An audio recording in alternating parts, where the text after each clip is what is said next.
Elvis Presley. The mere mention of his name conjures up 1,000 images. His explosive impact on music and our culture changed the course of entertainment history. His rags to riches story from poor country boy to king of rock and roll is the stuff of American legend. But for all the attention Elvis has gotten over the years, it seems the real Elvis has somehow gotten lost. Just who was the real Elvis Presley, and what was he actually like behind closed doors? Of all the people who claim to have known Elvis intimately, less than a handful were true insiders. And of those who came and went throughout Elvis's life, there was one very special, very loyal friend at Elvis's side for nearly 20 years. Joe Esposito, the highest-ranking member of Elvis's inner circle. And he said, why don't you go to work for me? And I said, yeah, I would love that. And basically, I was very excited. I mean, I couldn't believe that I was going to go to work for Elvis Presley. 2 weeks later, I went down to Memphis, and it all started there. From army buddy to accountant, bodyguard to bookkeeper, Joe was a best man at Elvis's wedding and his road manager and close friend. Together for over 6,000 live performances and 26 feature films. Diamond Joe, as Elvis affectionately called him, was there for it all. And what a wonderful ride it was. Welcome to Elvis, his best friend remembers. A video scrapbook. Featuring over 500 rare photographs from the private collection of Joe Esposito, along with film clips, newsreels, and candid interviews with the people who knew Elvis best. Joe takes us behind the scenes for an intimate and revealing look at what life with Elvis was really like. On the road, on stage and off, out on the town, and behind the scenes.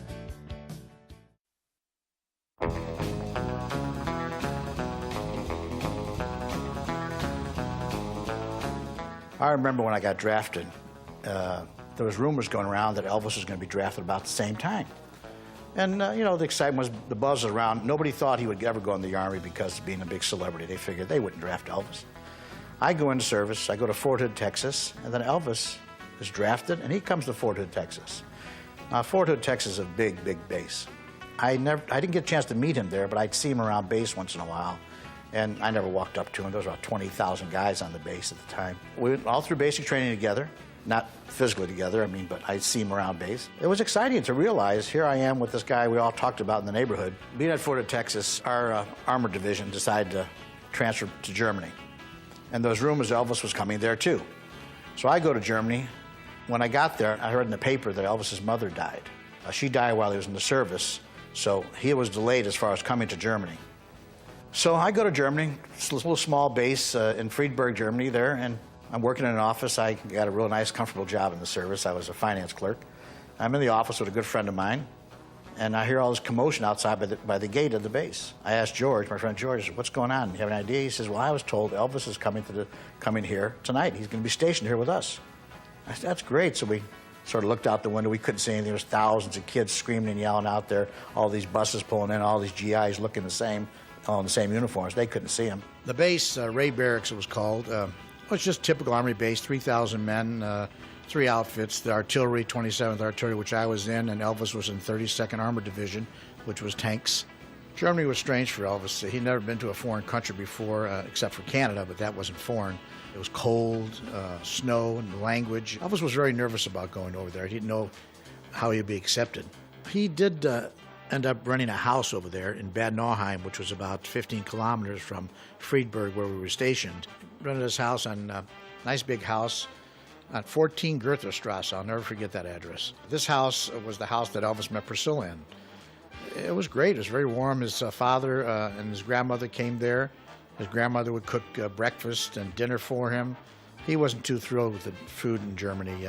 Elvis was a very basic Southern boy. He had to have his mashed potatoes and gravy and his eggs fried the way he wanted them and his bacon, and he wasn't much of a Wiener Schnitzel guy.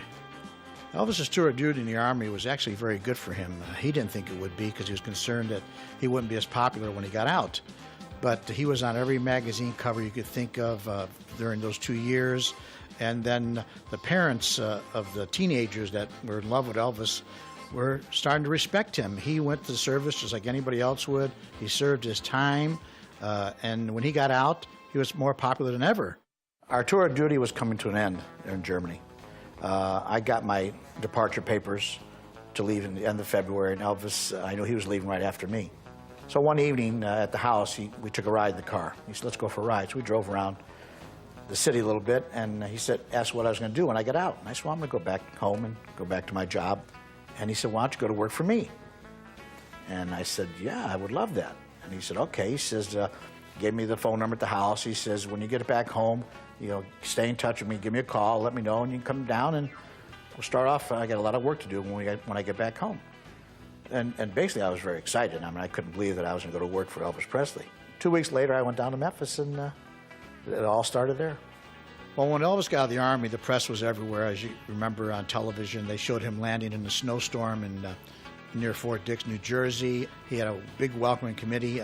Nancy Sinatra was there to welcome him back for her father that was throwing the big Welcome Home TV show down in Miami for Elvis. It was just back the way it was before he left, 2 years before that. I mean, they were there, but he was excited to see him back, and the press was going crazy.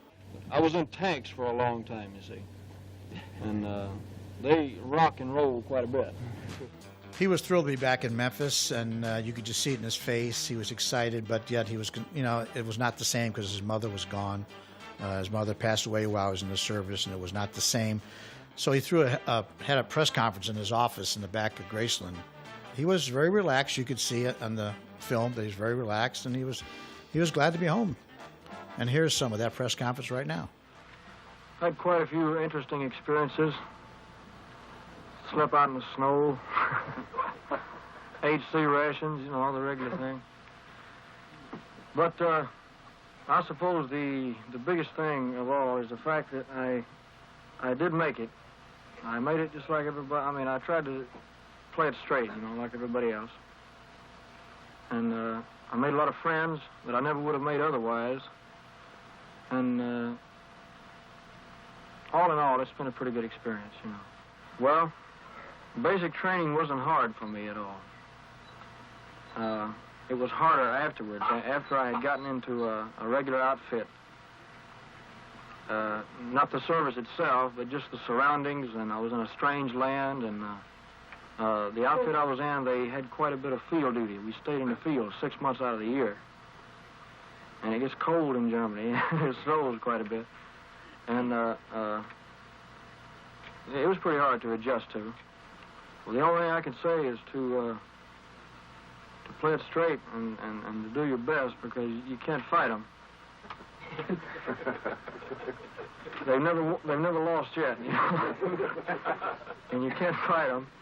So you can make it easy or you can make it hard on yourself. I mean, if you play it straight, get the people on your side, let them know you're trying, you as the Army would say, you've got it made. And if you're going to try to be an individual or try to be different, you're going to go through 2 years of misery.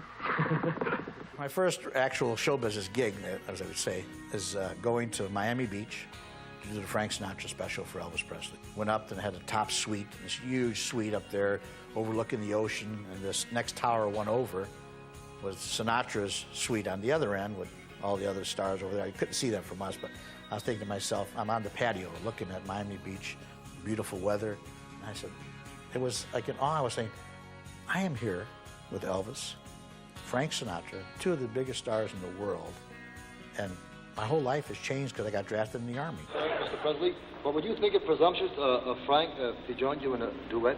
Well, yeah, that would be very, I would consider it quite an honor. I tell you, I'd like to do one of your songs. All right. I mean, you know, with you. Fine, fine. You know, I always wondered, as a matter of fact, while you were singing Elvis, I thought to myself, I wonder what would have happened if I had recorded Love Me Tender instead of you. I wouldn't have made any difference.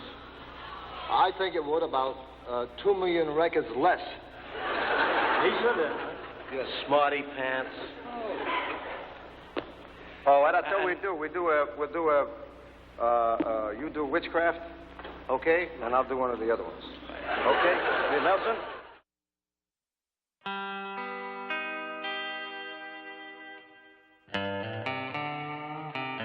Well, I remember when Elvis came on the scene in the early 50s.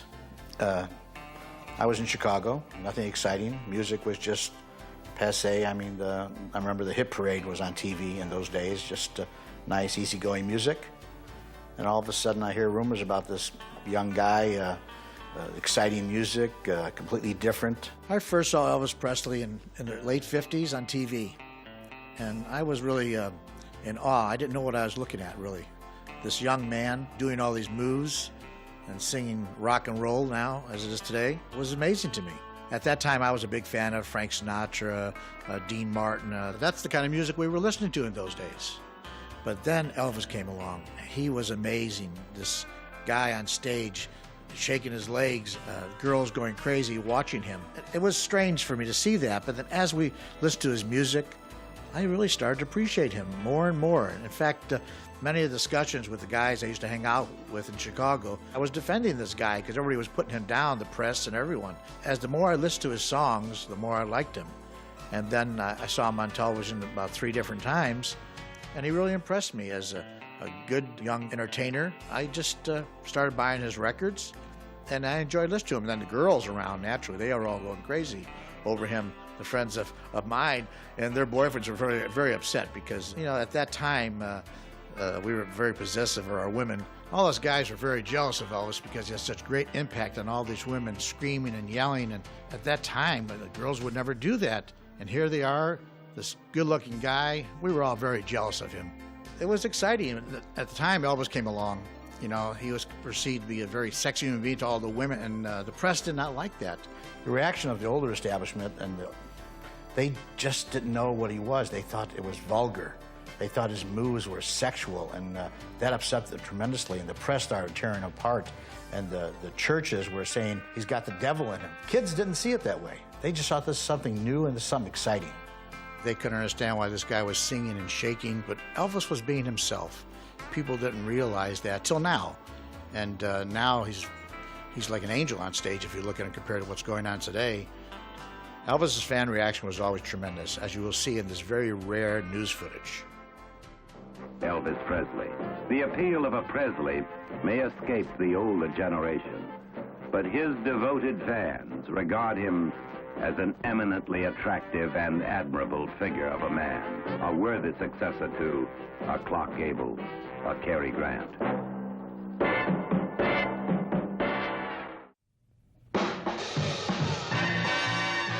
Local boy makes good. Elvis the Pelvis Presley, king of rock and roll, returns to Tupelo, Mississippi.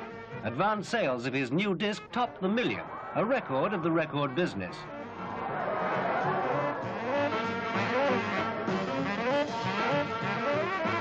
The local girls went crazy. One leapt on the stage and the cops had to stop her from jumping on his blue suede shoes. They just love him to death. But perhaps Elvis has had too much rough adoration. For instance, his first picture is called Love Me Tender.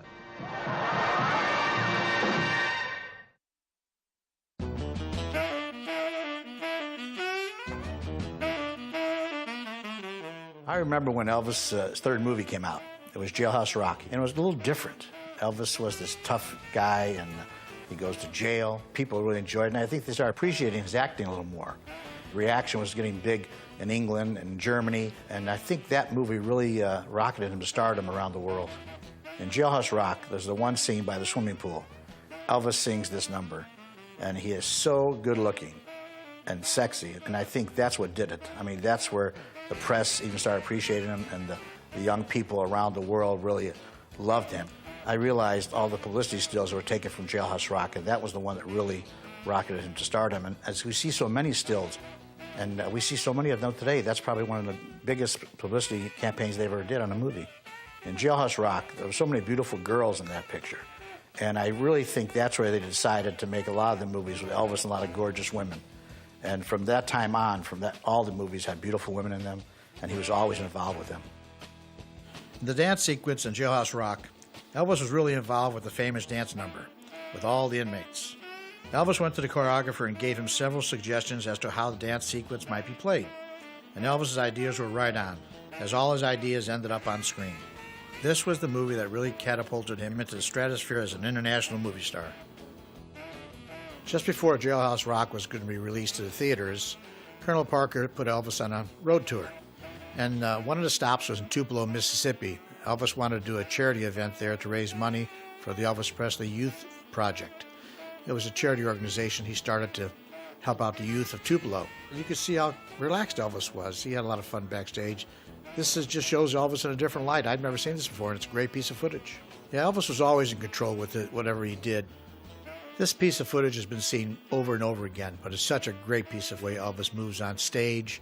And he's so relaxed. The audience, you could see, is just overwhelmed at him, and he gets his energy from his fans, and the fans are going crazy, so Elvis was going crazy.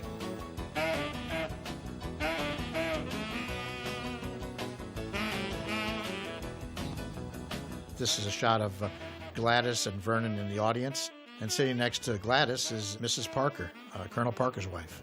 When Elvis sang, he sang with his heart and his body, and he's been asked this question many times why he did the moves he did do.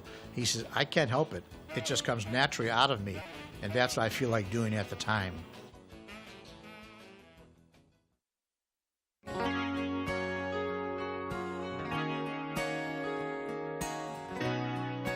After Elvis got out of the service, he still kept on learning karate. He kept taking lessons from karate from different instructors.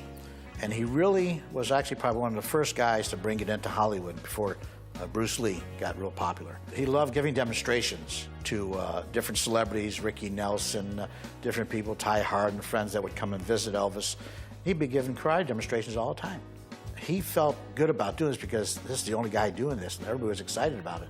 I think he talked a lot of people into taking lessons. So all through the years, he always learned more, he always read about it, and he liked karate because it had a lot to do with inner strength, and it's a very religious type form of art. And he talked to friends about it all the time, and it gave him a lot of confidence. Because remember when Elvis was young, guys were always trying to pick on him because he was always a strange kid.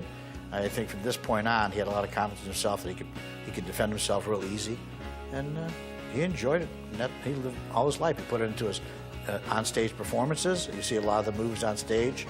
Elvis was doing karate kicks, different moves. So his whole life till he passed away was all karate. He really loved to show people how it worked and how was the mental ability of karate, and you're supposed to only use it for defense. You don't ever be aggressive with it. And Elvis became very good at it.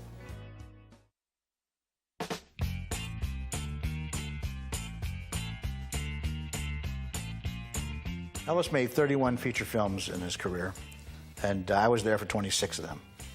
And I learned a lot about film production. It's a lot harder than people realize. I mean, they think it's all exciting and everybody's having a big party, but they don't realize half the time you're sitting around waiting for the next setup shot. And, you shoot 2 minutes of film in a whole day. In the movie Blue Hawaii, Elvis was being a tour guide, so he was showing the students around Hawaii. Nice shot of Elvis and Darlene Thompson, one of the co-stars in the movie. This one in Blue Hawaii was a lot of fun. Elvis and Joan Blackman made 2 movies together. Nice sexy shot, both of them in their bathing suits. Elvis made 3 movies in Hawaii. This is a couple shots from the movie Girls, Girls, Girls. In the movie, Elvis plays a helicopter pilot. Once again, he gets all the girls, girls, girls. It was exciting just being around Elvis films. They were up movies, they were fun movies to make. I was in a few of Elvis's pictures. He was good about that, hey, why don't you use Joe, why don't you use Red, why don't you use Sonny, any of the guys in the pictures, and they would use us. We were on location up in Napa, California for the movie Wild in the Country, and while we were there, Colonel Parker wanted to give an autograph session to all the fans and the people of the town. So here we are at the motel, and Elvis is signing pictures for everybody who came to the doorway. Look at the great look on Elvis's face. This is on location in Follow That Dream down in Florida. Elvis and Red West working out, giving a little karate demonstration to the cast and the crew. Very hot on location. Elvis is in the shade, resting and relaxing between shots. This is a scene from the movie where Elvis is getting ready to drive away. Here's Elvis pretending he's a gangster with a phony Thompson submachine gun. It's a prop, it's not real. Elvis was very good to his fans. He would take a break and go talk to them between takes. This young lady here was the watermelon queen of that county, and she's presenting Elvis with a watermelon. No matter what happened, Elvis always took time out for his fans. Here he's shaking hands with a couple of young kids. Elvis's first movie was a Western for 20th Century Fox. It was Love Me Tender. His character name was Clint Reno. This is a scene from the movie Jailhouse Rock. And if you look closely, all the guys in the background, all his buddies from Memphis.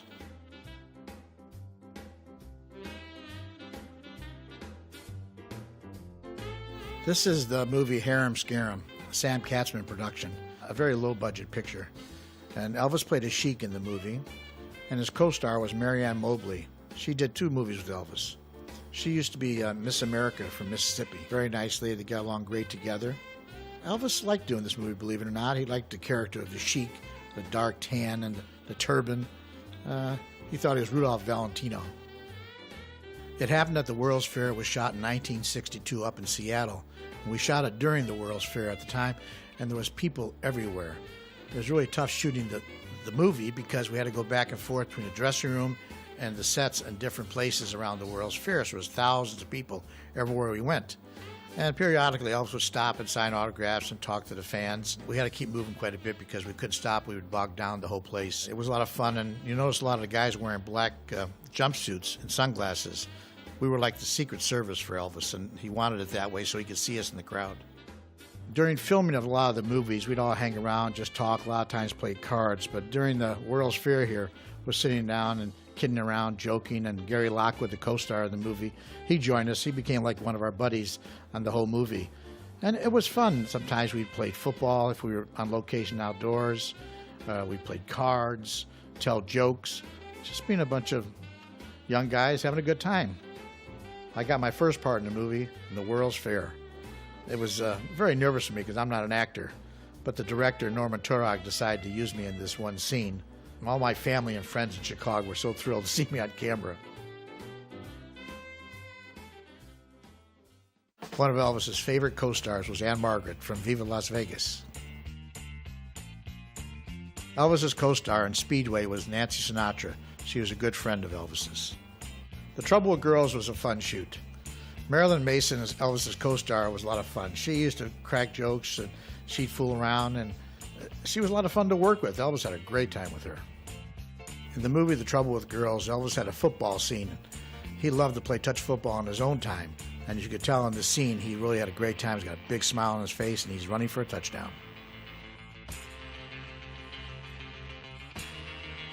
The movie Stay Away Joe in Sedona, Arizona, a real beautiful place. Elvis decided to have Priscilla, and my wife Joan came with her, and Colonel Parker was there. They came visiting on the set. It was such a beautiful area. We wanted them to see the area, and not too often they came to visit us, so it was fun. We had a great time. I'd have a small part in Elvis's movies once in a while. This particular one was Stay Away Joe. I was repossessing Elvis's car in this scene. During the filming of Flaming Star in California, Elvis was doing a lot of karate and happened to be talking about his knuckles, how callous they were, and that's because he used to beat boards and hit bricks to make them tough. This is on the set of Flaming Star. I'm there talking to Jerry Schilling and Sonny West, good friends. They all worked with Elvis together. Elvis was great about having family and friends in his movies. In the movie Live a Little, Love a Little, he used his dad as a male model in this one scene. Elvis was a photographer, and we shot it down at the Los Angeles Music Center in downtown Los Angeles. Here we're on the beach in Malibu during the filming of Live a Little, Love a Little. Elvis liked to smoke these little thin cigars. I would rehearse his lines with him between takes and while he was getting made up. Elvis made a movie with Mary Tyler Moore. The movie was called Change of Habit. We shot at Universal Studios, and once in a while, Elvis and the guys, we'd all take off and go check out the back lot at Universal.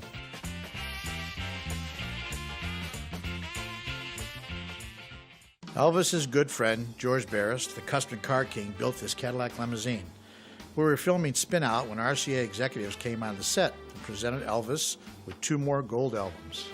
During a lot of the movies, Elvis was very curious about how things worked on making movies, so he'd check out the camera shots once in a while, talk to the cameraman how things worked, and he was interested in learning all facets of the movie business. Elvis is posing for a picture here with Colonel Tom Parker as manager and Philip Dunn, the director of Wild in the Country. During the filming of the documentary That's the Way It Is, Elvis gave his tandem bicycle to the English fan club president, and the man took it back to England and showed it to all the fans back there. Damn, Elvis was good looking.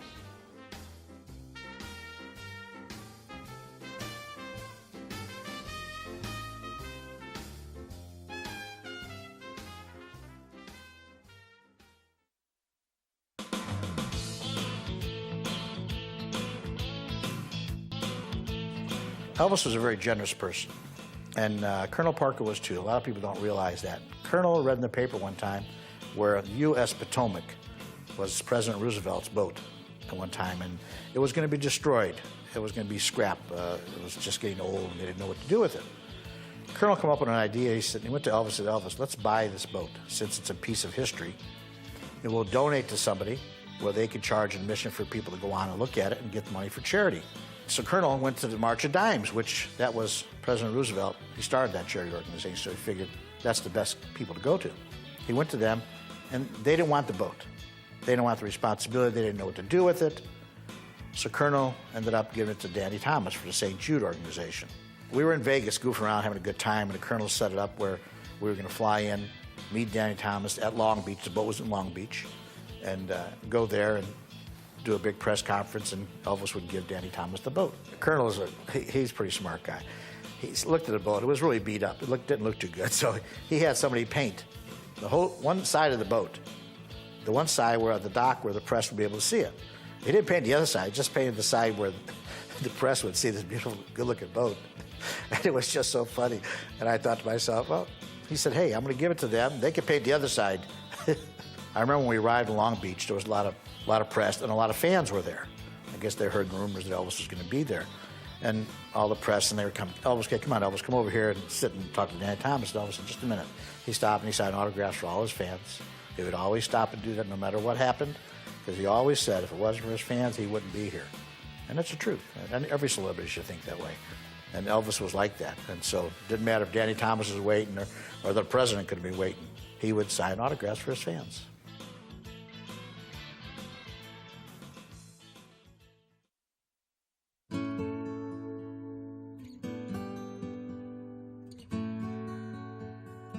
Elvis had been dating Priscilla for a long time.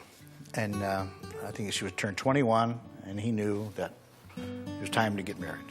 He was in love with her, and Priscilla and Elvis talked about it for a long time. So Elvis one day called in Marty Lacker and myself and told us that he wanted to get married. He talked to the Colonel about it, and he wanted the Colonel to set it up, and that Marty and I were to work with the Colonel to set up the arrangements for the wedding. And but it was even more exciting that when Elvis asked us to be co-best men. I mean, that was a very big honor for me. I mean, to realize I was going to be one of the best men at Elvis Presley's wedding. I mean, we were friends and employees second. It was great. I mean, I was only around for a few years, you know, and so we made arrangements. Colonel wanted to do it in Las Vegas. He figured that's the best place to go because you don't have to wait for a marriage license for 3 days like you do in California, and the press wouldn't find out about it. So we started making arrangements, and the best idea we had was to go to Palm Springs. The rumors are getting around now that Elvis was going to get married. I have no idea how those things happen in Hollywood, but started getting Rona Barrett heard about it, and a lot of different press started hearing. So we all go to Palm Springs. We fake him off. Go to Palm Springs, invite Elvis' family, immediate his father and his stepmother and the kids and all that come to Palm Springs, and Priscilla's family. So we coordinated everything, so Elvis' family and Priscilla's family all met in Palm Springs, the house there. We put them in different hotels, and the plan was late in the evening to sneak over to Vegas. Had a chartered plane for the family and friends, and then there was a Learjet that took Elvis, Priscilla, myself, my wife Joan, and George Klein. We went earlier. Went off the back way of the house at Palm Springs, went out to, had a couple cars waiting for us, took us right to the airport, got on the Learjet, and flew right to Las Vegas. And had a car waiting there. Colonel was a very good friend of Milton Prell, which owned the Aladdin Hotel at the time. They picked us up, took us right downtown to the City Hall in Las Vegas. Went up there, got the marriage license. Priscilla and Elvis and signed what we had to do, and I signed as a witness, and so did Marty as a witness on the marriage license. Went back to the hotel, and the rest of the family showed up. We started getting dressed and got our tuxedos on, and so it was about, I think it was about 10 o'clock, 10:30 or something like that. We all go to Milton Prell's suite. That's where the wedding was set up. In Las Vegas, it's wedding bells for the man who practically invented rock and roll, Elvis Presley, and Priscilla Beaulieu, a friend of 8 years standing.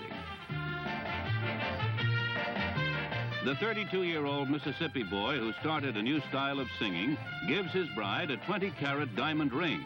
Now more a movie than a recording star, Elvis met Priscilla when he was a GI in Germany, and she, the daughter of a lieutenant colonel, was a high school girl. It's the first marriage for both. When Priscilla walked into the room, she was so beautiful and stunning. I mean, it sort of took your breath away. She was absolutely wonderful, and she was very, very nervous. You could see it, much more nervous than Elvis was. And Elvis had a great smile on his face, and you could see how much they loved each other. And it was just a wonderful feeling to know there's two happy people here. During the ceremony, it was very intimate. There was only a few people in there. It was very small. The judge giving the ceremony was very somber. He was very nice. During the ceremony, my feelings were I was happy to see the two of them so happy. It really was. They're a beautiful couple. I mean, they're two. Priscilla's so gorgeous, and so is Elvis. And these two nice, fun-loving people. It was very exciting. I mean, as far as feelings going, I was excited to be there. I was excited to be part of it, and to realize how my life had changed since before I went in the Army because of meeting this man. And I felt very honored that I was there right at this time.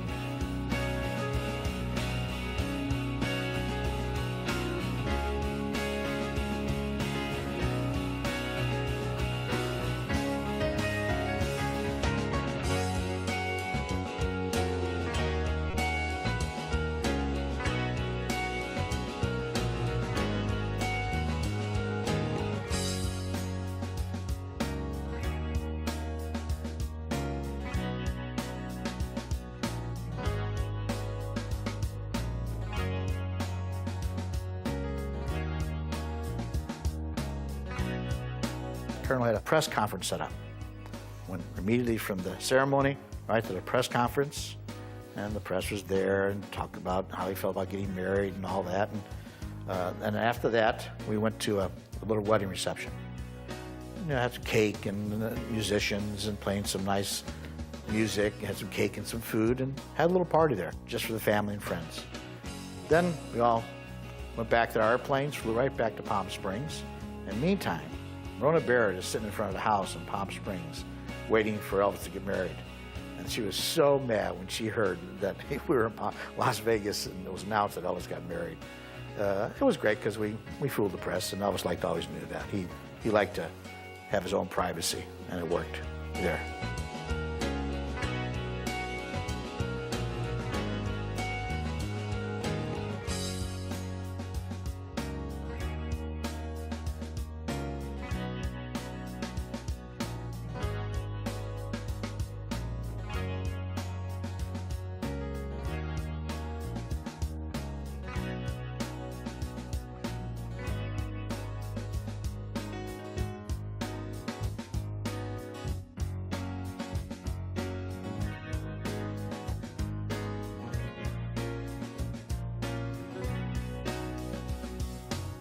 So when we got back to Palm Springs, we all sat and relaxed. It was over with. It was a beautiful day. We were sitting outside in the sun around the deck, Priscilla and Elvis and me and everybody else part of the family, and Vernon and Priscilla's family. And I could just remember Elvis got up from his chair and went over and cut a rose for Priscilla from one of the rose bushes back there and brought it to her. I never saw Elvis do something like that before, but it was a nice touch. I thought it was a very nice, warm, romantic touch. We had a nice dinner. The maids were there. They cooked a nice dinner for all of us. We all sat around, talked, was relaxed, wonderful. And then we called it a night. And then we only stayed there a couple of days. Then we went back to Memphis. And Elvis really had his honeymoon in Memphis at the ranch. He had a ranch in Mississippi at the time. And that's where he spent his honeymoon.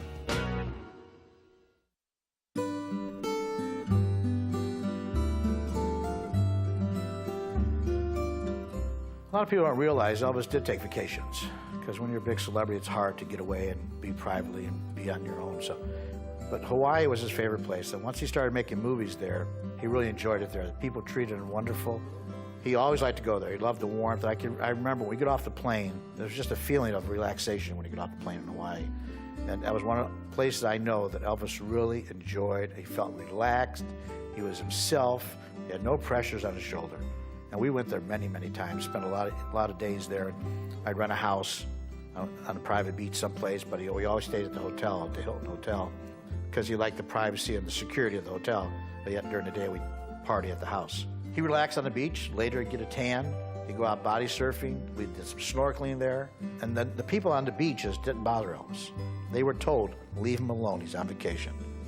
This is Nora and Lamar Fike with Elvis and Priscilla. This is Lamar's wife, Nora, Priscilla, Patsy, and my wife, Joan. Tom Jones was performing in Hawaii at that time while we were there. We went to see a show the night before and invited Tom out to visit the house, lay around by the pool, lay out by the beach. It was a great day. Tom enjoyed it. We had a little champagne. We made a peanut butter sandwich for Tom. He'd never had peanut butter in his life. He really didn't like it.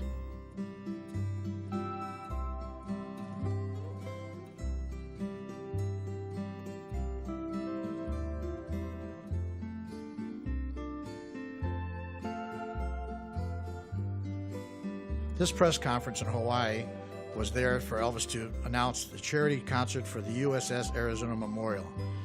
He was putting on this concert to help raise money for the Navy. On one of the vacations in Hawaii, Elvis decided to take our wives and the whole group of us out to see the USS Arizona Memorial that he helped build. This was the first time he'd seen it after he put on the concert in Hawaii. The Admiral's yacht picked us up, took us out there, showed us around. It was very nice. They kept the crowds away. They didn't let any of the tourist boats come on the memorial while we were there. It was very, very somber and beautiful, and they had a big plaque saying that Elvis contributed to this memorial. And it was a very touching moment. Elvis was a very patriotic person. He loved the United States. He knew this is the only country in the world that from a poor kid could turn out to be a big superstar the way he was, and he was really thrilled that he helped to leave his mark behind here with the Arizona Memorial. This was the only vacation Elvis took out of the country. We decided to go to Bahamas one time, and a little change from Hawaii, which not too many people know about. Went to Paradise Island. Just had a great time there. Just went out to a couple little islands and a little snorkeling. Just fun. He had a great time. But those are the places he enjoyed the most. The warm weather places, the Bahamas and Hawaii, and Vail was the opposite. We did some snowmobiling there. And it was great because he could drive around in a snowmobile and he'd have a ski mask on. People wouldn't know who he was. That was the place that he'd stay up all day and sleep at nighttime. Usually Elvis slept in the daytime and party all night.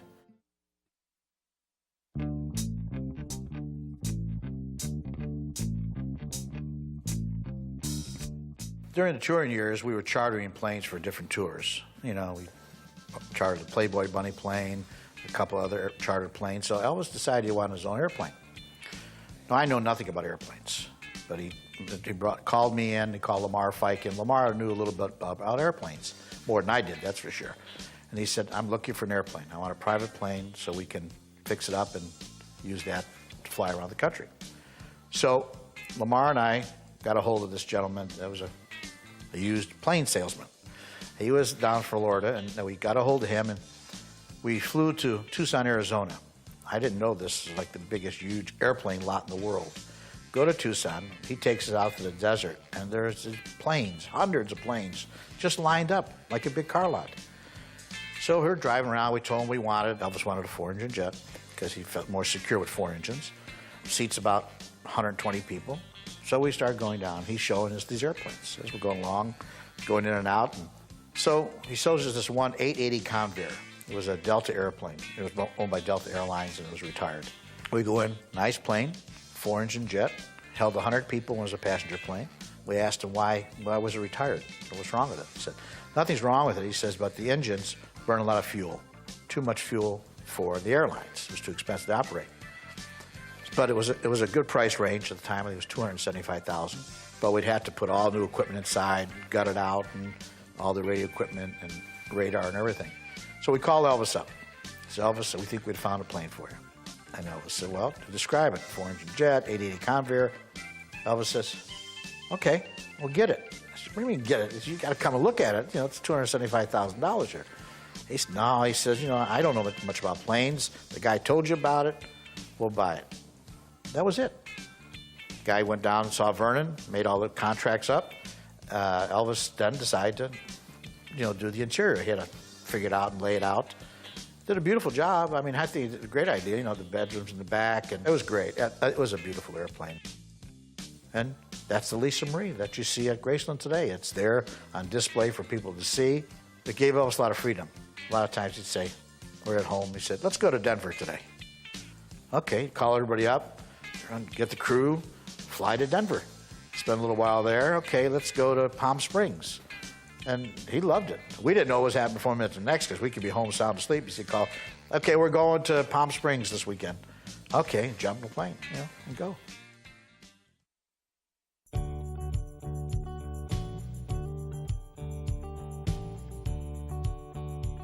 I remember our trip to New York. Elvis was getting ready to do 4 concerts at Madison Square Garden. He never played New York before, and he's always told New York audiences are tough. They're really hard on people. They want you to, okay, show them what you can do. So he was a little concerned about it.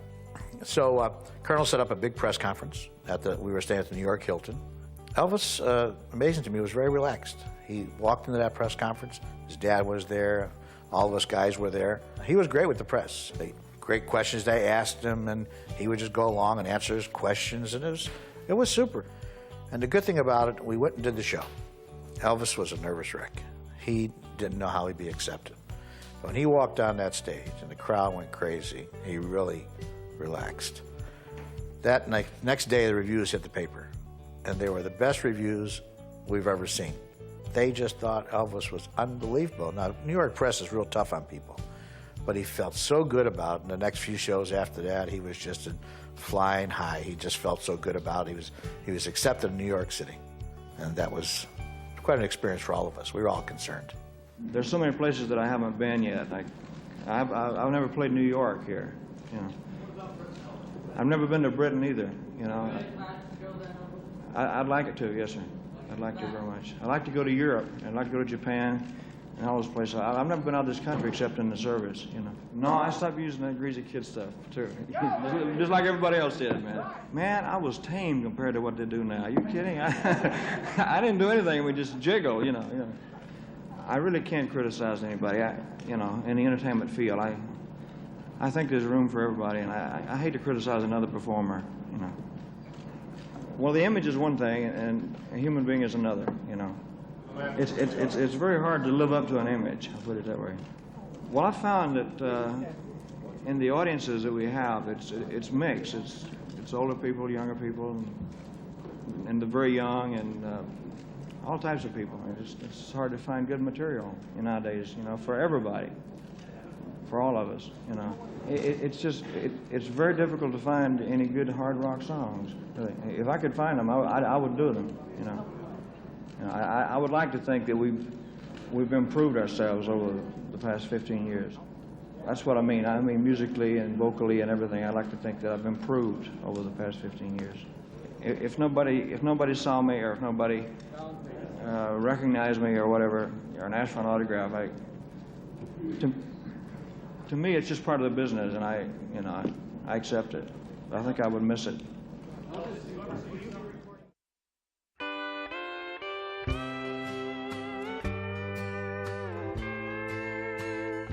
I happened to be there when Elvis met Priscilla in Germany. She was this young little 14-year-old girl. I didn't realize she was 14. I don't think Elvis did either. This cute little girl walked in the door, beautiful face, and nice. She was nervous. You could see she was nervous. She comes in a room with all these guys in there, and Elvis, to top it off, he jumped out of his chair and ran over and said hello to her and introduced himself, and they started talking, and they sat, and we just left them alone. They talked for that evening, and they got to know each other as we went along. It was tough being Elvis's girlfriend. When you think about it, just girls chasing him all the time, temptations there, and she had to be very strong. She had to be a very strong person. And I remember when Priscilla was pregnant with Lisa Marie, Elvis was so excited. I mean, Elvis, like I told you before, he loved kids and he loved animals, and he was so thrilled that he was going to have his own child. And going to the hospital, Elvis was just like any other person, just thrilled as could be. He's got a daughter now, and he's a father. And I remember the smile on his face. I mean, he was, it wasn't Elvis Presley now, it was just the man that had a daughter. This is 1174 Hillcrest Drive, Truesdale Estates. This house brings back a lot of memories. This is the house that Elvis and Priscilla were living in when they got married. And this was Lisa Marie's first California home. Brings back a lot of memories because the house next door is Danny Thomas's house. At one time, Elvis wanted to buy that lot before Danny built his house there, and he missed it by about 2 weeks, so he ended up buying this house for himself. It's a beautiful house. We used to have a lot of family gatherings up here, and we used to have a lot of Easter egg hunts, and it was fun. It was great, beautiful home.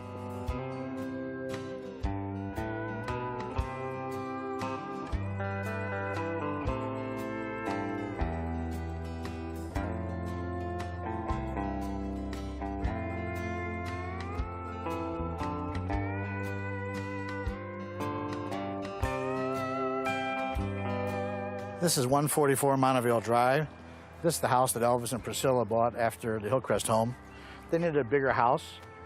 The great thing about this house, had a lot of room for Lisa, big backyard. Lived up till 1977. Beautiful home. They had a good time here. Lisa Marie. She is such a cute little kid. I had 2 daughters. My oldest daughter, Debbie, is a little older than Lisa Marie, and my youngest daughter, Cindy, is 1 year older than Lisa. So they were pretty well raised together. We hung out together at Easter egg hunts. We had parties and birthday parties together, and we visited each other, and we went on vacation together. And she was great. She was a great smile. She had a good time. She was this funny little girl, and she just had a great personality. I mean, she was just like another little kid. She was Elvis Presley's daughter, but she still was just another young kid going through life having a good time. Elvis spoiled her. Elvis would buy her anything she wanted, things she shouldn't even need, fur coats, different little things, you know, diamond rings. Priscilla would say, Elvis, that's enough, you know, just don't buy her all those things. You know, she doesn't need it, you're going to spoil her. That was the father. And I guess he probably felt guilty, too, because he traveled a lot. He was gone from home a lot, so whatever she wanted, he would get her. She was a great mother. She was a very great mother to her daughter. She really raised Lisa very well, very concerned about her, very supportive of her daughter. Elvis is a very generous person. Priscilla's older brother, Don, was visiting Memphis one day, and Elvis decided to get him a new car. So he had Jerry Schilling go downtown, get a new Mustang for him. Elvis invited Don outside, and Colonel Beaulieu was there, and Priscilla, and Jerry brought the car, pulled it up in front, and gave it to Don. And Don was just thrilled. What could you say? This young man with a brand new Mustang. Elvis knew Priscilla loved horses, so he decided to buy her one. So then he saw the horse he got for her. He decided he wanted a horse too. Then all of a sudden he had to buy horses for all of us. We all became cowboys. Bought a big ranch in Mississippi, and now we're here living on a big ranch. One day Elvis decided to buy all of us guys motorcycles. He wanted his little motorcycle gang. We called them L's Angels. We used to go take these rides on the weekends. We'd go up to the mountains, up around the Los Angeles area. And it was great. It was myself, Jerry Schilling, Red West, Sonny West, and a whole group of us would just take off, and we'd have a ball. You see sometimes we'd come to a stoplight, and people would recognize Elvis, and they'd start screaming, and we'd take off. And just Elvis loved to tease the fans once in a while, too. But it was fun. I enjoyed it a lot.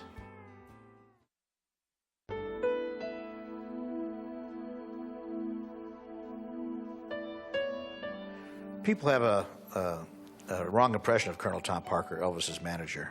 He was a very nice man. I mean, he was a tough businessman. He separated business from friendship. That's very important, and I don't think anybody else could have handled Elvis Presley except for Colonel Tom Parker. They had an agreement. They were partners. They were a team together. People don't realize it. All they hear is how tough the Colonel was.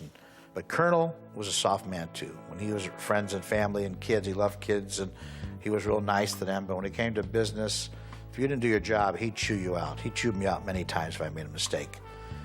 But the relationship between the two of them, they would sit and talk privately alone. They would talk their business. So the stories about Colonel taking advantage of Elvis is not true. I mean, Colonel made mistakes. He was a human being. He made his mistakes in business and some deals he made. But overall, the two of them were a team. And that's what people have to understand. I remember my first experience when meeting Colonel Tom Parker.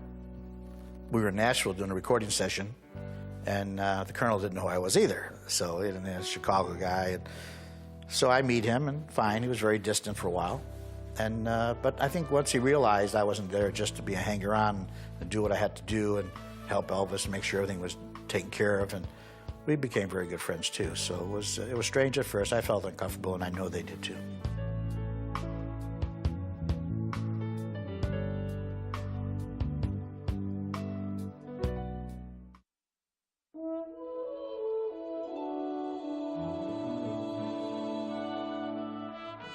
Elvis was very popular in Texas. I mean, he started out there playing little clubs when he was a nobody. And he was just signed with Sun Records, but he played Texas a lot. He was well known in Texas. And they treated him so great. I remember when we went to do this show at the Astrodome, all the important people of Texas were there, and all wanted to meet Elvis, and they gave him a Stetson hat, and they gave him a gold watch and awards, Elvis Day in Texas. You could see Elvis having a good time. I remember the first time Elvis played the Astrodome. Now, I mean, at that time, that was the biggest indoor stadium in the world. This was the biggest crowd Elvis had ever had to play to. The only bad thing about it, he was in the middle of the field, and he was so far from the audience that it didn't give him a warm feeling. He couldn't sing to the people. But the crowd was just amazing. I mean, there was so much screaming and yelling, you could hardly hear Elvis. And that was quite a big event for him, I'll tell you. It was during the rodeo, you know. Elvis was event number 8. And we used to kid him about it. Elvis, you come up right after the Bulls. And we'd kid him about it. He'd get mad at us about it. But it was quite exciting. And it was exciting for me, especially because I'd never been inside of a big stadium like that to see that 50, 60,000 people at a concert. And Elvis was very nervous about that.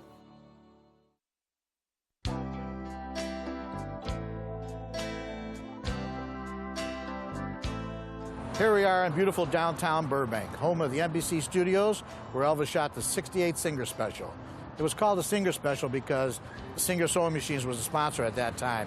And today it's known as the Elvis Comeback Special. Colonel Parker came up with an idea to do a Christmas special for Elvis. And Colonel's idea was to do a nice special with NBC, and then they could play it every year, like you see a lot of specials done. So they had the meetings. Elvis agreed to it, and he met with the director, Steve Bender, and Bones Howe was one of the producers.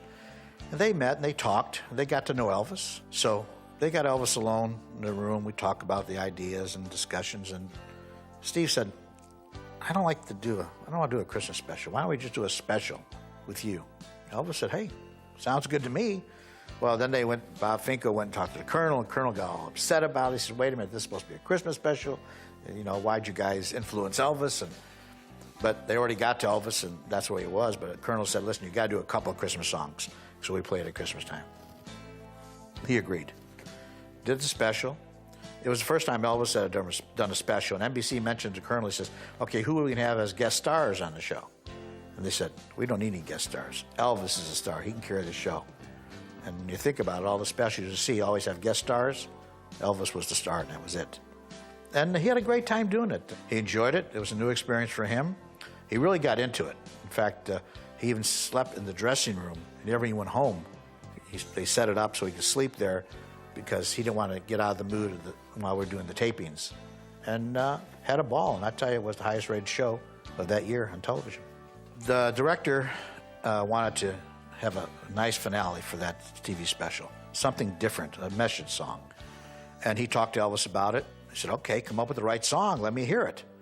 So they went to one of the songwriters, and they told him what they would like to have a nice message song, something that people would understand, and Elvis could sing with heart. This guy went home. In 3 days, he wrote this song, If I Can Dream. And it couldn't have been a better song. If you see the show and you watch the special, came back to the studio, played it for Elvis. Elvis loved it and recorded it. And that is probably one of the best songs you'll ever hear Elvis ever sing. You can see he sang it with feeling and heart. And we shot that thing at 3 o'clock in the morning, all by himself on that stage. They really got into it. It was one of the best songs he ever recorded. One of the jobs of being a road manager with a celebrity like Elvis, you should make sure everything was coordinated with our security guys, with Red, Sonny, and Jerry, and make sure they knew where they had to go. They made sure they knew where Elvis had to be at a certain place, at a certain time, made sure Elvis got there, and made sure I would go up there and check the stage, because every stage we went to a different city was a different setup. I'd explain to him, watch out when you walk up the stairs, you go to the left, or don't step over the cables over here. And then that was my job, really, one of them. I would walk him onto the stage, and I would tell him just before he walked up where to go. Then at the end of the show, after the show was over, Elvis had these spotlights in his eyes during the whole show. He could hardly see. And the minute they turn it off, he's blind for a few minutes. So he'd come to the right of the stage or the left stage. I'd be standing there waiting for him. And if you see any kind of footage, you'll see Elvis put his hands on my shoulder, and he knew I'd walk him down the steps.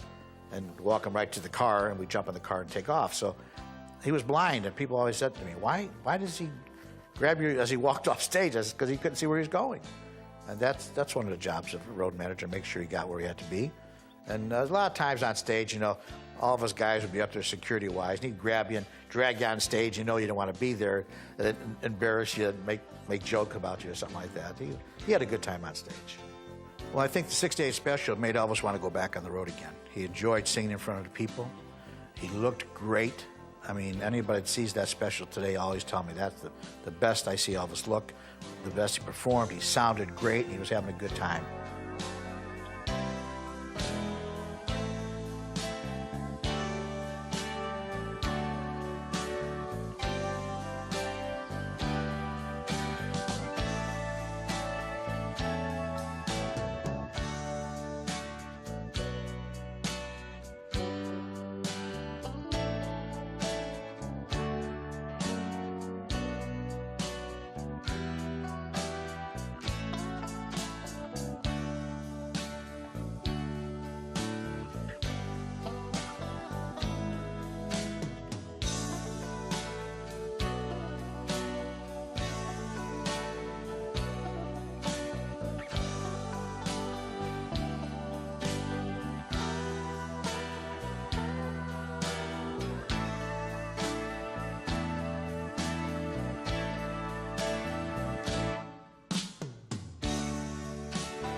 Elvis signed a contract with the International Hotel. Colonel knew this gentleman, the president of the International, his name was Alex Schufe. Kirk Kerkorian owned the hotel. Did that, signed up a deal twice a year for 5 years. They made a big contract, he couldn't turn it down. Did that, successful, sold out show every night. You couldn't get in the place. The hotel was just unbelievable. Then we started going on tour. Elvis loved being on stage, performing in front of live audiences. Colonel would set up these tours 2 weeks at a time, never a day off between shows. We do 7 days a week, 2 on Saturday and 2 on Sundays. There was a show in a different city every night. It was great because we didn't go on long periods of time. We'd go on for 2 weeks, come back, take a break for about a month, go out and do another 2-3 weeks. It was exciting. And we would fly into a town, go to sleep, get up next afternoon, do the show, go right to the airplane, go to the next town. We were just constantly moving. But it was exciting. It was fun. Elvis enjoyed it, and you could see he was having a great time. The whole 70s was like that. But after a while, it gets a little tiring, too. You had to take some breaks. But it's so funny. You sit and you complain, hey, let's get a break. Then a week later, you get antsy. You got to go someplace. You got to move. So he called the colonel and says, set up a tour again, will you?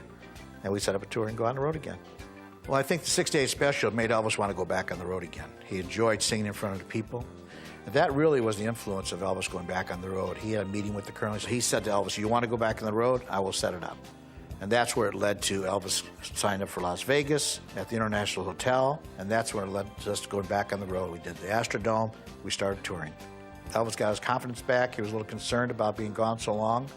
But that was Elvis's real life. He loved to be on stage doing live performances. When Elvis did the 68 special, Bill Ballou, the costume designer, made these great outfits for Elvis. The black leather suit, unbelievable. Well, when Elvis started going on the road again, he wanted Bill to design his suits for him. Designed a couple of suits that were like really tuxedo karate outfits, but he kept tearing the pants out of his pants. So when he made these karate moves, the pants would have a tendency to drop down a little bit, and he would tear the seats out. And that's where the jumpsuit idea came from. The idea is a jumpsuit doesn't slide down, so you can make the karate moves without tearing them out. And Elvis got creative with them. He sit and talked to him. He said, oh, yeah, I would like a peacock on this one, or a tiger, because his nickname in karate was the Tiger. So he had one made with a big tiger on it, and then a lot of patriotic ones with the Aloha from Hawaii special, the American Eagle, because Elvis was a very patriotic person. As far as costumes, the fans, it didn't matter what Elvis wore. They just wanted to see Elvis. They didn't care if he wore a karate, a pair of jeans, didn't matter. That's it. And he didn't change during the show because Elvis didn't want to take a break. Elvis did his show, he blasted right through it, and it was over with. One thing about Elvis when he was on stage, he sang with all his heart.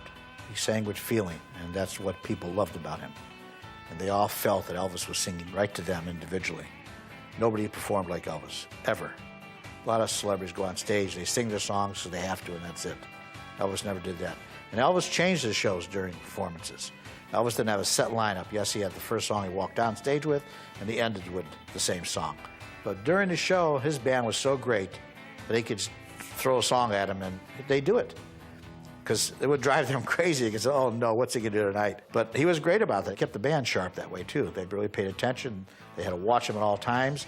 And he would just sing and throw a song at him, or he'd go down, sit at the piano and start playing and start singing. Elvis was very relaxed on stage and didn't bother the fans at all. If he missed a word, made a mistake, they thought it was funny. He just got away with murder. They had a set list pretty much so, you know, of what the list was gonna go. But he would change as he went along. It's what he felt on stage. Or somebody might throw a song at him from the audience. Hey, let me hear so-and-so. He said, okay, and he'd sing it. You know, the band would be ready and they would just go ahead and do it.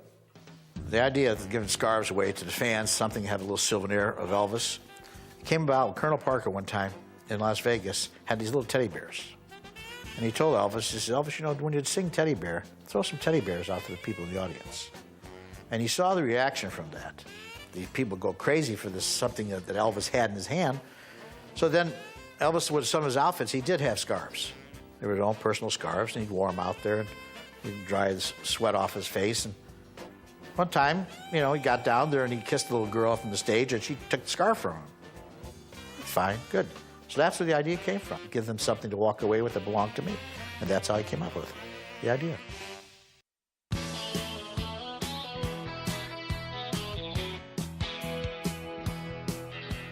Elvis liked to have a big band and orchestra and backup singers. He loved voices. And Millie Kirkland was his backup singer when we first started going back on tour in the 70s. But Millie was a little older and she couldn't travel as much. So he heard about this young lady, Kathy Westmoreland.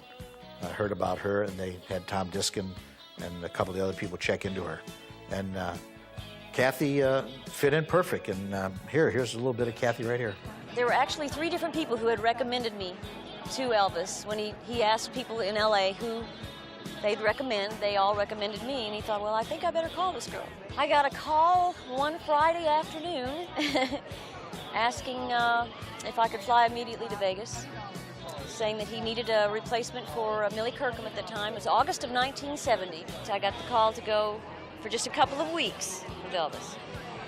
And really was not a fan, so to speak, and didn't appreciate what he did that much. There were some records I had liked, but I wasn't a fan. After the very first show that I saw, and having met him as a person really impressed me, I was just in awe of his talent that had, somehow or another had never reached me via record as it did everyone else. But in person, it was just magical. And to this day, I've never seen a performer with that.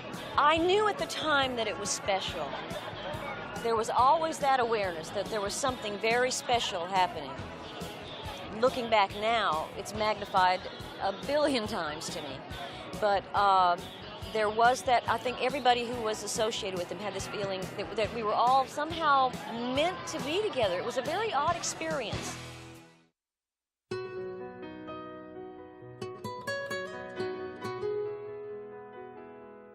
After Elvis was divorced, he met a girl by the name of Linda Thompson. She was from Memphis. George Klein introduced her to Elvis. This girl, great personality. Linda is one of those people that's always up. She's happy, she jokes around, she's funny, she's beautiful. She was perfect for Elvis at that time. I'll tell you, she just worked out perfect. Elvis loved her. They spent a lot of time together. She was always positive. She's a very positive person. She still is today. And that was a great thing about it. But as years went on and she saw that, there was one of them great together, but she wanted to go further from there. She wanted to take her life a little further, and I don't think she wanted to be around this. It was too much for her, traveling, going here and there and everywhere. She just wanted to settle down a little more and just have a real normal life, so they went their separate ways. It was tough for Elvis, but Linda was great for Elvis.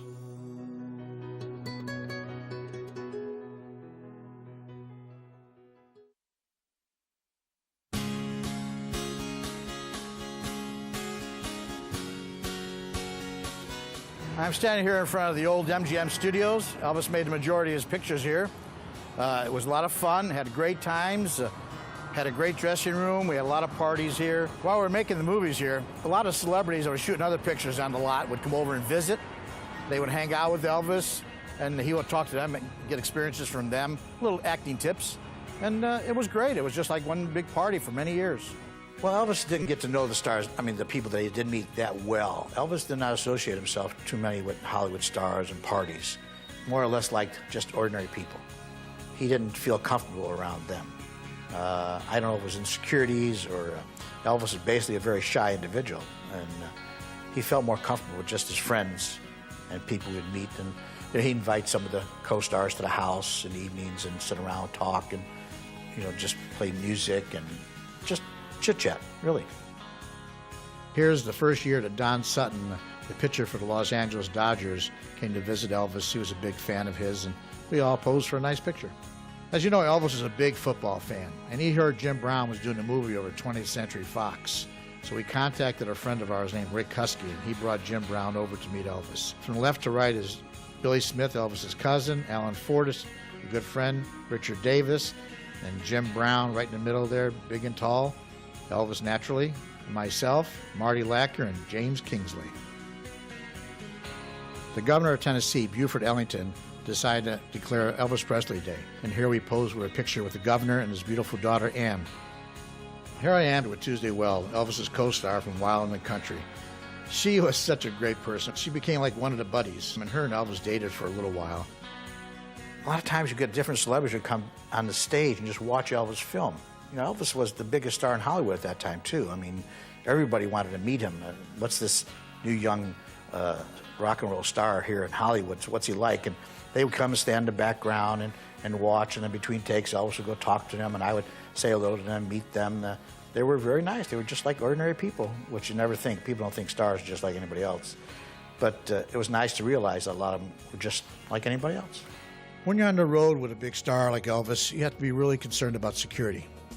We had probably the best security team around, and it was all scoped out which way we go in and out of hotels, get to the concert. We'd had to fool people, fool the press and fans because we didn't want any problems leaving and coming in. And our security guards, Red West and Sonny West, Dick Grobe, they were all great. They were so professional. In fact, we were recommended by a lot of people to set up security for them, but we never did that. This was our private thing, and it was not easy for Elvis going in and out of these places because the fans didn't mean anything by it, but they were there, and Elvis was the type of person who would not push his friends away. He wanted to sit and talk to them and sign autographs. He felt obligated to do that. But there's times we couldn't do that because it would take too long to get in and out of the places. So we sort of really rushed him in and out. If it was up to him, he'd sit and sign autographs for hours. But, we had to get to his show or we had to catch a plane. And so it was not easy. But the bad thing about it, we always saw the back of the hotel, the back of the concerts. We never saw any of the cities. People would say to you, when you go to these cities, it must be so wonderful to travel and see all these beautiful places. We saw nothing. We saw loading docks, walk through kitchens, up freight elevators, in and out. That's the way we traveled. Later on in years, we were dubbed the Memphis Mafia. And how we got that is because Elvis liked to have us do things in different ways. He got us all wearing black mohair suits, white shirts, white ties, or a black shirt and a black tie. So in a big limousine, we pull up in front of the hotels in Las Vegas and different places.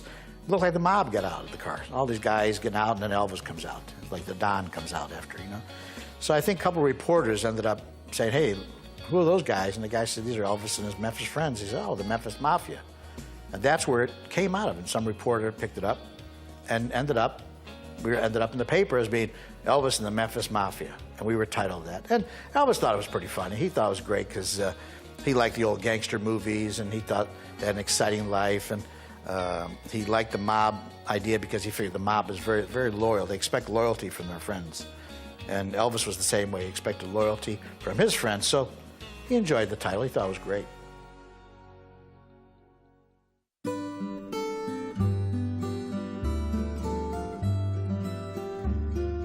Elvis did a special from Hawaii called Aloha from Hawaii. It was a satellite show. Colonel Parker was sometimes watching the news, and he saw something, maybe President Nixon at the time or something like that, by a satellite. And Colonel came up with an idea. He said, why don't we do a special on satellite around the world? Now, Colonel didn't even know if this could happen. But see, RCA at that time had the satellite, so he went to RCA and said, listen, why don't we do a TV special that can be broadcast around the world at one time, live? And the idea was, we did it in Hawaii because they knew Elvis loved Hawaii. He'd be more relaxed there. And timetable-wise, from around the world, it could be broadcast in more countries live at that time. I mean, think about it. Elvis was the first entertainer in history to do a live satellite show around the world, and now it happens all the time. And Elvis did the show. He was so relaxed, we thought he'd be so nervous because that was a set 1 hour show. At the end of the hour, you're off the satellite. So the time was very important, and it worked out perfect, the way Elvis timed it himself, and he was relaxed and did it, and it was a breeze. Elvis was a very patriotic individual. He loved the United States. He'd do anything for it. That's why he designed the American Eagle jumpsuit. And that was very important that he had that jumpsuit for that show. And that's where it became so famous. And at the end of the show, you'll notice he takes the cape and throws it out at the audience. Some little kid got it. And this big, beautiful American Eagle is spread out on it. That's the way Elvis was about things like that. It wasn't important to him. He made somebody else happy out there.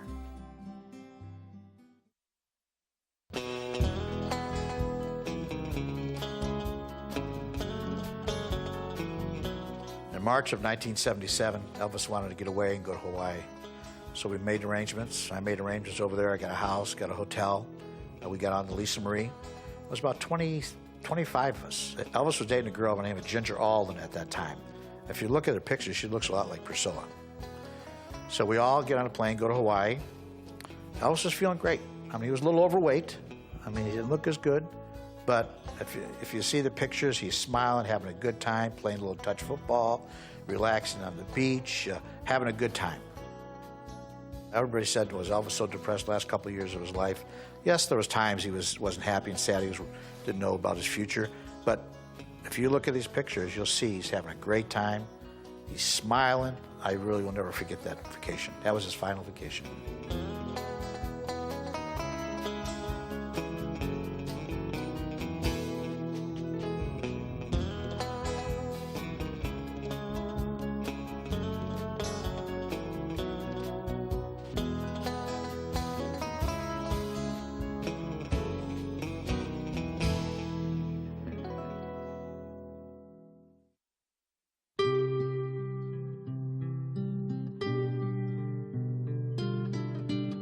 Okay, I'll try and set the record straight on Elvis's passing away.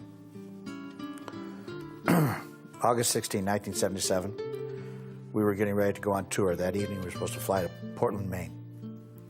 I was there at the house. It was in the afternoon around 2 o'clock. Al Strada, his wardrobe man, was there packing the wardrobe cases. I was down there on the phone talking to different people and making arrangements for the flight crew to fly out that evening. Phone call comes from upstairs on the intercom. And Ginger called down and talked to the maid. She says, is anybody down there? So Al is right here. So she hands the phone to Al Strada. She says, Al, come upstairs. Elvis has fainted. Al runs upstairs, and he calls down real quick, calls me. He says, Joe, come up here. I need you right away. So I ran upstairs. I go into the bathroom, and I see Elvis on the floor. He fell off from the commode. His face was buried into the carpeting, and I bent down real quick, and I touched him, and rigor mortis had set in. And so I turned him over real quick. I pulled up his pajamas bottoms. I turned him over and laid down, and I heard a little breath of air come out of his lungs. So I thought maybe he was going to be okay, but I just didn't feel comfortable about it. Grabbed the phone real quick. There's a phone on the wall right next to the commode, and I called 911, and I said, we need an ambulance at Graceland. We should get somebody real quick. And then Al picked up the phone and tried to get Dr. Nick while I was trying to. Now, there's a story that says I gave Elvis mouth-to-mouth resuscitation. I did not give Elvis mouth-to-mouth resuscitation. No, you couldn't. His mouth was closed shut. and there was no way I could open his mouth. So, but I did try to massage on his heart. At that point, things were starting to happen. Vernon was in the office. He came up to the bathroom. He came in and he started, saying, "Elvis, Elvis, don't leave us. Just hang in there." And then Ginger was there, and Lisa Marie was at Graceland at the time. Lisa came running around, and Ginger she's standing there too. And I asked Ginger, "Please get Lisa out of here." And we're waiting for the ambulance to show up. And meanwhile, Al got a hold of Dr. Nick. He was on his way to Graceland. The ambulance shows up. It seemed like it took forever for the ambulance to get there. The guys came up, and they started lifting Elvis up and got him on the stretcher. We went out the front door rather, took Elvis in the stretcher. Got him in the back of the ambulance. Just as we got out there, Dr. Nick pulled up. He jumped out of his car and jumped in the back of the ambulance.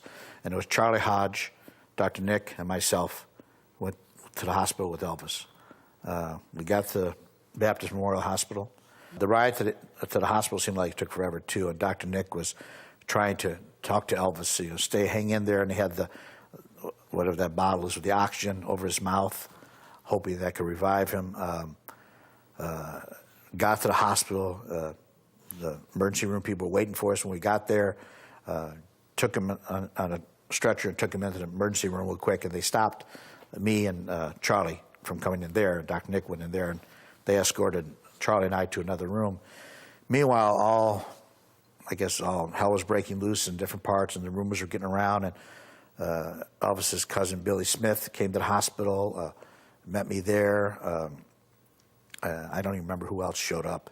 And they took us in the room. We were sitting there waiting to find out what was going on. And about 20 minutes later, Dr. Nick came into the room where we were. And he walked in and he said, "Elvis is gone." And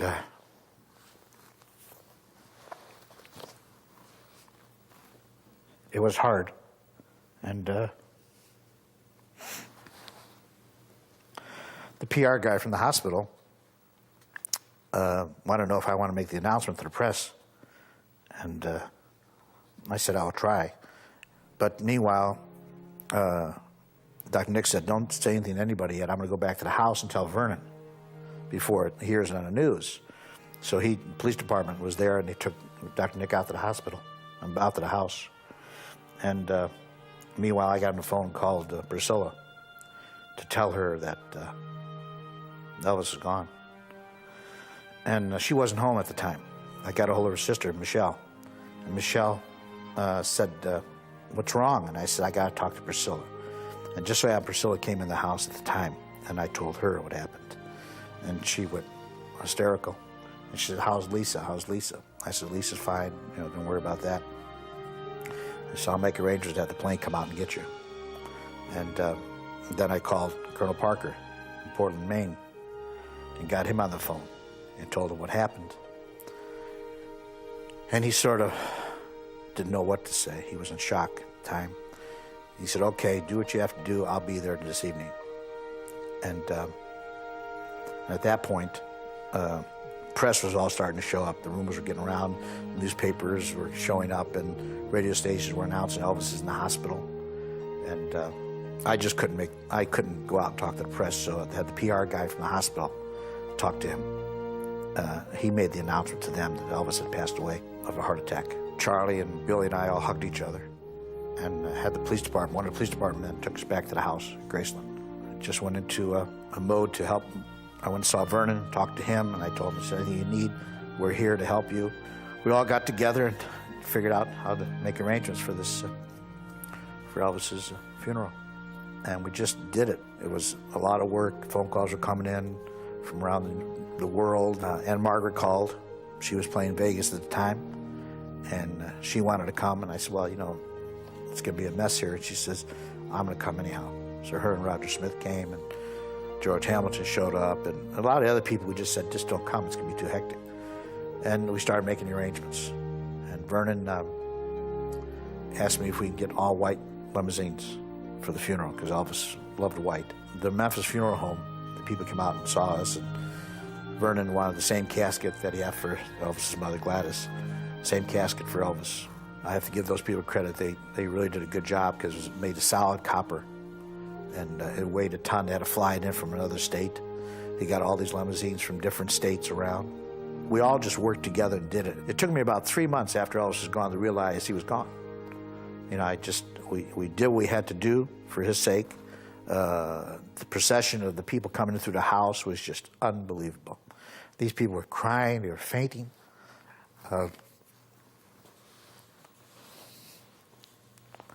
It was tough, but we did it. And I think Elvis was pretty proud of the way it was handled, you know. And it was a day I'll never forget.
Well, the image is one thing, and a human being is another.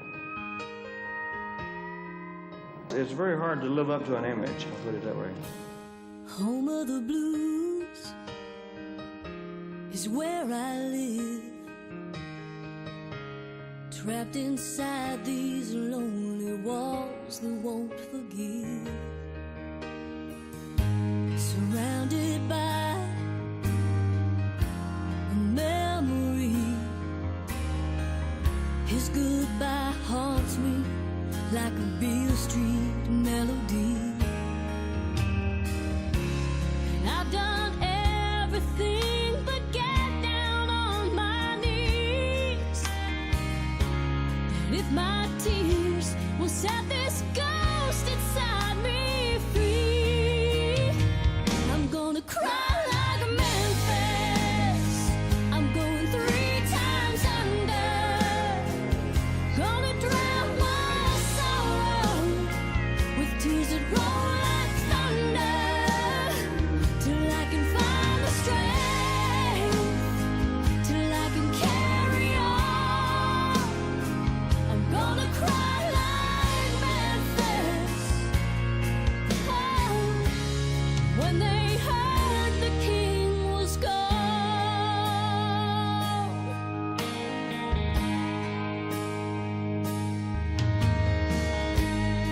Love me tender, cuts through the dark, coming from an open window of a passing car. And in that moment, I believe that I can almost feel your body next to me. One heart beating slowly brings me back around. I know you're gone, and I know I'm breaking down. When I break down, I'm gonna cry like Memphis. I'm going 3 times under. Gonna drown my sorrow with tears